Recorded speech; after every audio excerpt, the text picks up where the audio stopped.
नमस्कार दोस्तों, ASB news India के डिजिटल पैनल आपके अपने Facebook page, YouTube channel Amrish Baliyan पर आप सबका हार्दिक स्वागत है, अभिनंदन है। उत्तर प्रदेश विधानसभा का सत्र सोमवार से शुरू हो रहा है।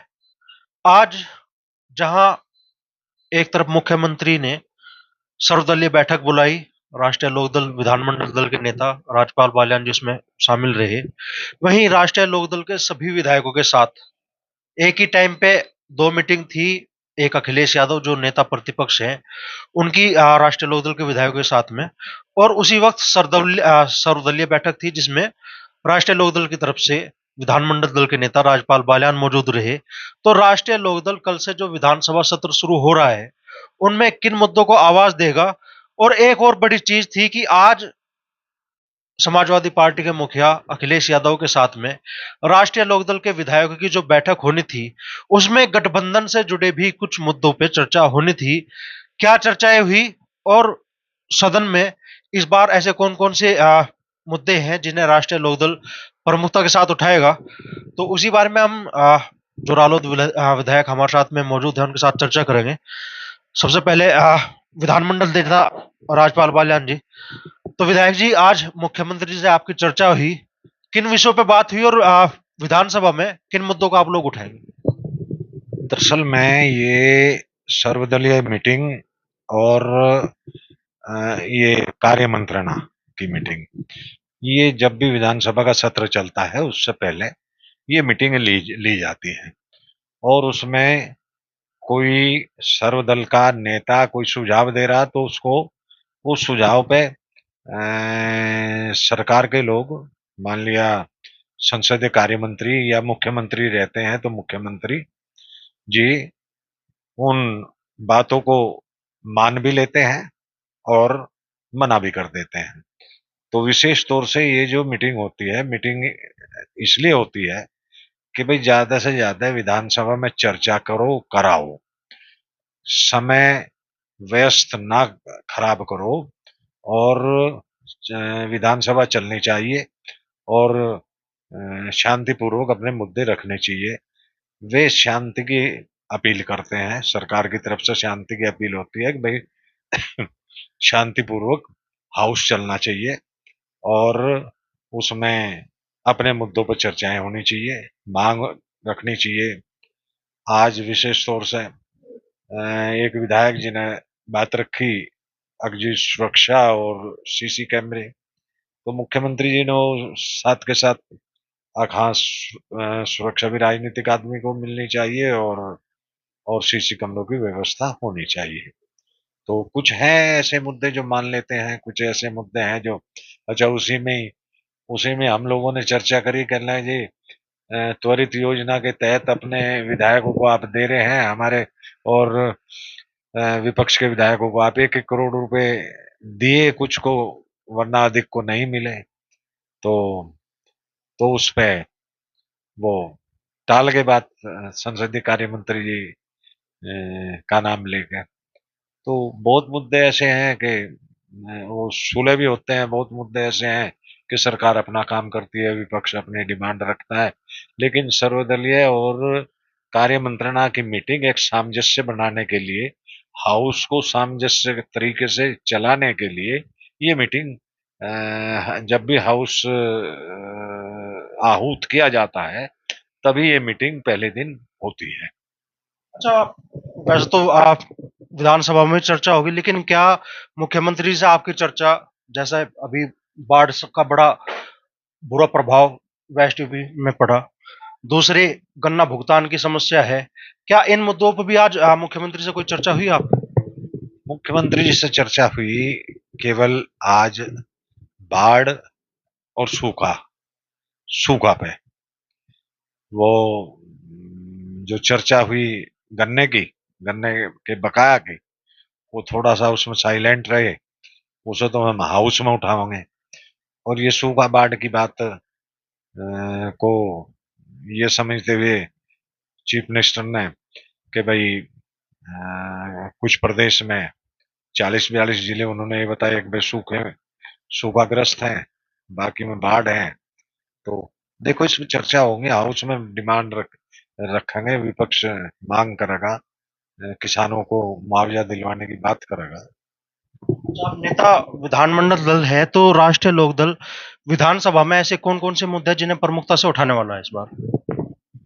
हम तीन मुद्दे मुद्दे तो बहुत हैं, लेकिन तीन मुद्दों को हम प्राथमिकता पर उठाएंगे। गन्ना गन्ना बकाया भुगतान, ये ये बाढ़ में हुआ नुकसान।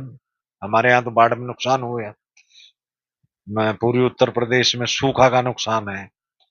और तीसरी, जो हमारे अध्यापक हैं, अध्यापक उत्तर प्रदेश में काफी जगह है जो खाली जगह है, और इधर से टीचरों को का स्थानांतरण नहीं कर रहे, प्रायोरिटी के आधार पर रखे जाएंगे।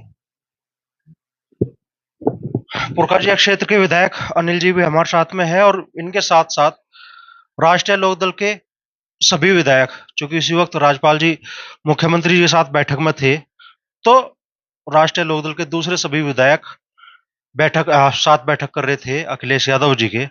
तो आज किन मुद्दों पर मंत्रणा हुई और सदन में विपक्ष सामूहिक तौर पे ऐसे कौन कौन से मुद्दे हैं जिन्हें प्रमुखता से उठाएगा? एक शिष्टाचार भेंट जो है आदरणीय अखिलेश यादव जी के साथ में हमारे तमाम सभी जो राष्ट्रीय लोकदल के विधायक हैं, उसमें आदरणीय हमारे विधानमंडल दल के नेता राज्यपाल बाल्यान जी को भी रहना था, लेकिन सब हमारे 8 लोगों ने आदरणीय अखिलेश जी से मुलाकात की। शिष्टाचार भेंट थी वो। क्या है, जब कोई भी सत्र आहूत होता है, इससे पहले भी जो जितने भी सत्र आहूत हुए, हम लोग बैठे हैं, क्योंकि हमारा गठबंधन है आपस में, समाजवादी और लोकदल का गठबंधन है। तो गठबंधन के नाते हमारे मुद्दे भी लगभग लगभग सेम है। किसानों के मुद्दे हैं, मजदूरों के हैं, दलितों के, पिछड़ों के, आवारा पशु के हैं, गन्ने की पेमेंट का है। आज जिस प्रकार जो है पूरे प्रदेश जो है बाढ़ग्रस्त हो रखा है, हमारे जनपद में भी बुरा हाल है बाढ़ के कारण। हम मेरे अपने क्षेत्र में भी स्थिति खराब है थी। तो ये जितने भी आम आदमी से जुड़े मुद्दे हैं, जो सरकार से उम्मीद और अपेक्षा करता है, उन सब मुद्दों को हम सब लोग उठाने का काम करेंगे। इसके अलावा बहुत सारे राष्ट्रीय मुद्दे भी हो रहे हैं, जैसे मणिपुर का मामला बहुत गंभीरता से चल रहा है, वहाँ घटना रुकने का नाम ले रही, क्योंकि सरकार उसको गंभीरता से नहीं ले रही। बहुत सारे इस तरह के मुद्दे हैं जिनको जो है विधानसभा में नियमों के अनुसार हम लोग उठाने का काम करेंगे। और ये जरूर चाहेंगे सत्ता पक्ष से कि अधिक से अधिक हाउस चले, क्योंकि जब हाउस मान लो जो है सरकार जो है हठधर्मी करती है हाउस के अंदर, तो हम जो गलत चीज का जब विरोध करेंगे तो वो हाउस से भागने का काम करते हैं। तो हम जरूर चाहेंगे सत्ता पक्ष, अगर सत्ता पक्ष और विपक्ष का दोनों का काम है कि हाउस चले।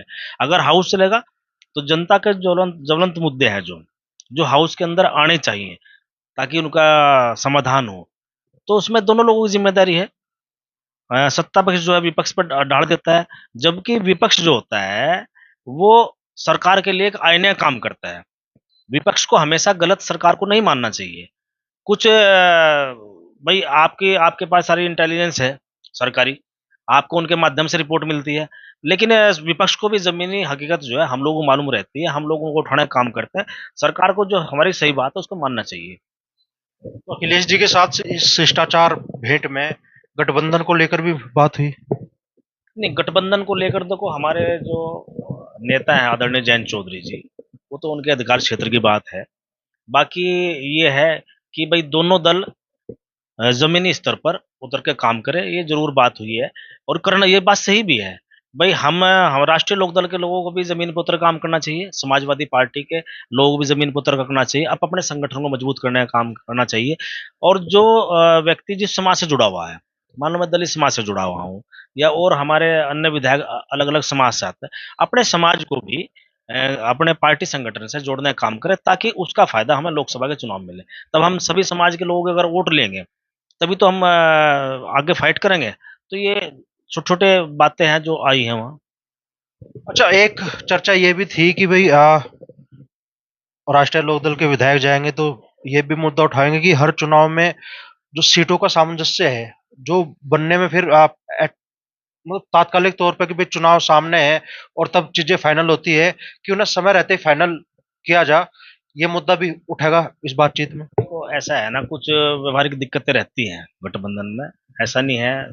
क्योंकि देखो सभी पार्टी कोई भी सीट हो स्पेसिफिक, समाजवादी के लोग चाहेंगे कि कार्यकर्ता ये चाहेंगे कि सीट हमारे पास रहे, मान लो राष्ट्रीय लोकदल के चाहेंगे कि हमारे पास रहे, लेकिन निर्णय तो हमारे दोनों नेताओं को करना है ना, किस प्रकार हमें गठबंधन को लेके चलना है, किस प्रकार हमें जो फिरका परस्त ताकतें हमारे सामने है, जो सत्तारूढ़ है, उनको कैसे परास्त करना है, उसकी जो रणनीति तैयार करेंगे वो हमारे आदरणीय जयंत चौधरी जी और अखिलेश यादव जी तय करेंगे। हम लोग को तो पालन करना है, पालन करेंगे हम लोग तो, जब जिसको भी टिकट फाइनल करेंगे, जो सीट जिस पे आएगी, ऐसा नहीं कि मान लो जो सीट राष्ट्रीय लोकदल पर रहेगी तो समाजवादी को काम नहीं करना, जो सीट आरएलडी के पास रहेगी समाजवादी के लोग सहयोग करेंगे, और जो सीट जो है सपा के पास रहेंगे तो हम लोग उनका पूरा सहयोग करेंगे, मजबूती से मिलकर सर्व समाज को जोड़ के आपस में भाईचारा बना के उन सीटों को जितना कम करेंगे। समाजवादी पार्टी और राष्ट्रीय लोकदल के बीच में जो एक खाई कह लिया, ये रिश्तों पे जो बर्फ जम गई थी वो पिघल गई है क्या अब? पहले तो कोई बर्फ न जमी थी न पिघली।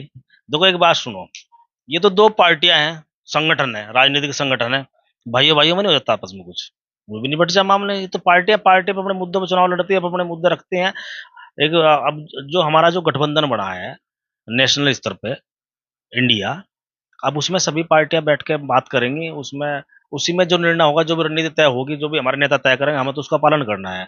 अब मेरे ख्याल से जैसे कल सूचना मिल रही थी 31 में शायद 1 तारीख में बॉम्बे में मीटिंग होने जा रही है, तो धीरे धीरे रास्ता निकल जाएगा। बस मैं तो ये कह सकता हूँ कि इस गठबंधन से भारतीय जनता पार्टी के पेट में पानी हो रहा, घबराई हुई है, तभी तो वो डोरे डाल ली, तभी तो झूठे बदनाम करने की कोशिश कर रहे हैं कि आज समाजवादी पार्टी के फला विधायक ज्वाइनिंग कर रहे हैं, आज फला विधायक ज्वाइनिंग कर रहे हैं, राष्ट्रीय लोकदल बीजेपी साथ जा रहे हैं। तो ऐसा नहीं है, विचारों की भी लड़ाई है। हमारा विचार आम आदमी के साथ है, उनका धनाढ्य लोगों के साथ है, तो एक सबसे बड़ा फर्क तो यही है ना, हम आम आदमी की बात करते हैं, वो धनाढ्य लोगों की बात करते हैं, तो हमारा उनका विचार ही मिलता। ये बेबुनियाद बात है, ये तो सिर्फ जो है कंफ्यूजन पैदा करने की बात है हमारे कार्यकर्ताओं के बीच में। तो विधायक जी तो स्पष्ट तौर पर मान नहीं रहे, लेकिन फिर भी कुछ तो थी कमियां इस रिश्ते में।